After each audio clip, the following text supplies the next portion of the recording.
안녕하세요. 국제 정세를 간단하게 훑어보는 채널 세카이노 시추입니다. 오늘은 그 주제에 대해서 한번 얘기를 해보려고 해요. 현재 이제 트럼프 대통령이 튀르키예에 F-35를 판매할 수도 있다, 이런 얘기가 나와서 네타냐후는 그건 절대 안 된다, 이렇게 나오고 있습니다. 그래서 이제 이 F-35가 튀르키예 손에 들어가면은 이 중동 국가의 힘의 균형이 무너진다고 합니다. 그 정도로 이 F-35의 위력이 매우 대단한 겁니다. 정말 이 군사력의 거의 키포인트, 지금 이런 시로 가고 있는데, 사실 이 F-35는 상당히 유명한 전투기죠. 스텔스 전투기 F-35. 근데 이제 이거를 저는 그렇게 전투기에 대해서 관심이 없다가 이번에 도대체 F-35가 뭔데 이스라엘이 저렇게 난리 발작이냐 이렇게 찾아를 봤어요. 그래서 F-35가 뭔가 좀 찾아보니까 좀 재밌는 요소를 발견했습니다. 우선 이 F-35는 스텔스기는 뭐냐면, 쉽게 말하면 레이더망 있잖아요. 각 국가의 이제 뭐 방공망, 레이더망, 이렇게 적의 전투기 같은 거를 이렇게 레이더망, 우리나라의 레이더망으로 계측을 이제 어느 정도 거리에 있다, 이거를 이제 알 수가 있는데, 이 스텔스기 같은 경우는 특수한 부품과 특수한 설계, 그리고 이제 특수한 도료, 이 도료 페인트 칠이겠죠 결국에. 그걸로 인해서 그 레이더망을 뚫습니다. 보통 수백 킬로미터에 있는 것도 레이더망에 다 잡히거든요. 그래서 적의 전투기가 우리나라에 당도하기 전에 미리 알아서 미리 폭격을 해서 방어하는 그런 시스템인데, 이 스텔스 기는 코앞에 거의 다른 일반 전투기랑 이렇게 비교하자면 거의 코앞이 돼서야 알 수 있는 거예요. 안 보이니까, 레이더망에 잡히지 않으니까. 그리고 우리는 F-35를 못 봤는데 F-35에 폭격을 당할 수 있는 거예요. 레이더를 그렇게 막 돌려대는데도. 그러니까 이제 다른 나라한테는 완전 공포죠. 그리고 이제 이 스텔스기가 이제 전투기 자체 내에서 그 정보 수집이 되게 용이합니다. 이제 스텔스기가 이제 360도 카메라가 있고, 그리고 센서가 되게 많다고 해요. 그리고 이제 스텔스기 하나가 뜨면은, 이제 만약에 스텔스기가 적을 발견했다, 그러면 이미 스텔스기의 아군들, 지상군이 그 정보를 이미 공유하고 있다고 합니다. 그러니까 이제 먼저 보고 먼저 타격을 할 수가 있는 거예요.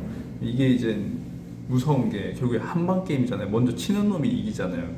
이 미사일 위력이라는 게. 그래서 먼저 발견하는 사람, 그러니까 이 정보전인데 먼저 발견해서 치는 쪽이 상당히 이제 유리한 그 고지를 가져가죠. 그래서 이 스텔스기는 한 대가 떠서 이렇게 적을 보고 이제 적군의 침투기만 해도 이게 공중의 지휘소라고 합니다. 이 스텔스기가 있으면 지상군이 그 정보를 다 흡수할 수 있으니까 공중의 지휘소라고 하는 거예요.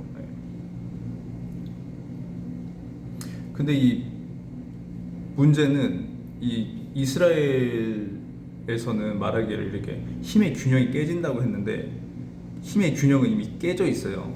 왜냐하면 이게 이스라엘 입장에서는 힘의 균형이 깨진다고 하지만, 사실상 이스라엘은 이미 이 스텔스 기들을 보유하고 있고, 실제 이제 전투에서 이스라엘 이제 가장 스텔스기를 이 중동 국가 내에서, 주변 국가 내에서 가장 많이 사용하는 데가 이스라엘입니다. 그래서 이스라엘이 중동 국가, 이 주변 국가들에서는 이 공중전에서는 가장 강하죠. 가장 탑에 위치해 있는데, 그 힘의 원천이 바로 이 F-35이기 때문입니다. 근데 이 F-35를 자기들만 가지고 있어야 되는데, 이번에 네타냐후가 미국이랑 상의 없이 이름을 레바논을 쳐버렸잖아요. 그래서 이제 트럼프 대통령이 그것 때문에 화가 나서 그런 건지는 잘 몰라요. 근데 어쨌든 네타냐후랑 완전 반대되는 생각으로 튀르키예에 F-35를 공급할 수도 있다, 이렇게 얘기를 해버린 거예요. 근데 이제 튀르키예에는 또 트럼프 대통령이 갔을 때 거기서 왜 나토 정상회담이 이루어졌는데 거기서 튀르키예에서 트럼프의 마음에 상당히 흡족하게 뭔가 어떻게 액션을 취했나 봐요. 그래서 거기 가더니 이제 뭐 튀르키예 너무 훌륭한 나라고 우리랑 뭐 매우 좋은 동맹국이고 이러면서 너희한테 F-35를 팔 생각이 있다 갑자기 말해버린 거예요. 이렇게. 그러니까 지금 이제 대신 튀르키예 너네한테 러시아 방공 체제가 있지 않냐, 응? S-400 있지 않냐, 그거를 없애면 우리가 팔 수도 있다 이렇게 얘기를 한 거예요. 근데 지금 상황이 어떻게 되냐면 튀르키예에서 그 러시아 방공 체제인 S-400을 아랍에미레이트로 이전한다고 합니다. 왜냐? F-35를 가지고 오기 위해서. 이제 이스라엘 난리가 난 거예요 지금. 네.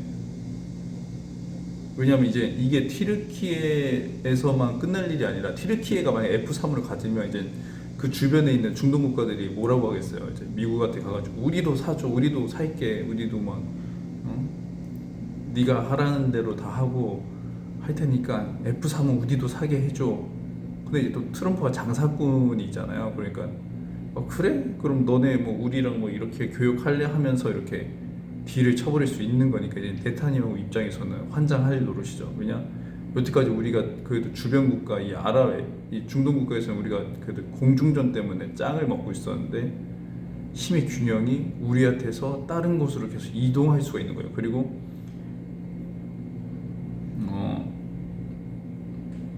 또 다른 뭐 중동 전쟁이 일어날 수도 있는 거고. 왜냐하면 이 중동 국가라는 게 사실상 이스라엘 빼고는 다 이슬람이잖아요. 네? 또 이슬람들이 좀 약간 좀 말 그대로 어떻게 보면 좀 테러와 좀 가깝고, 예, 그렇기 때문에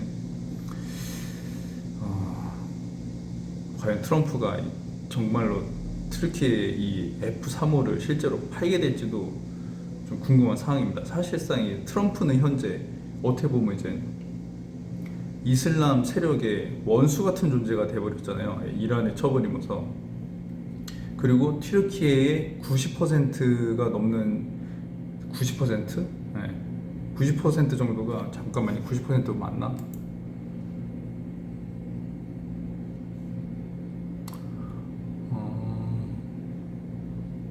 네, 90%가 이슬람이라고 합니다. 모슬림들이에요.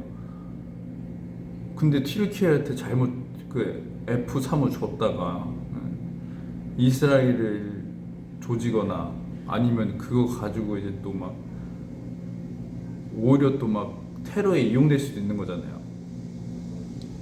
그래서 트럼프가 과연 팔까? 이것도 좀 고민이 되긴 합니다. 제가 봤을 때 좀 알 수 없는 일이에요. 진짜로 팔까?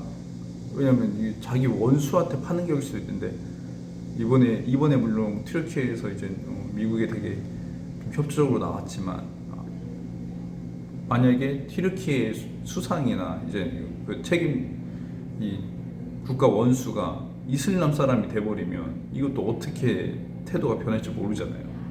하지만 튀르키예에서는 정치랑 종교를 완전히 분리한다고 합니다. 그래서 모슬림 국가이지만 종교를 정치랑 절대 끌어들일 수 없다. 왜냐면 이제 기존의 이슬람 체계의 나라들은 국가에 세금을 들여서 이슬람 사원을 지어줬대요.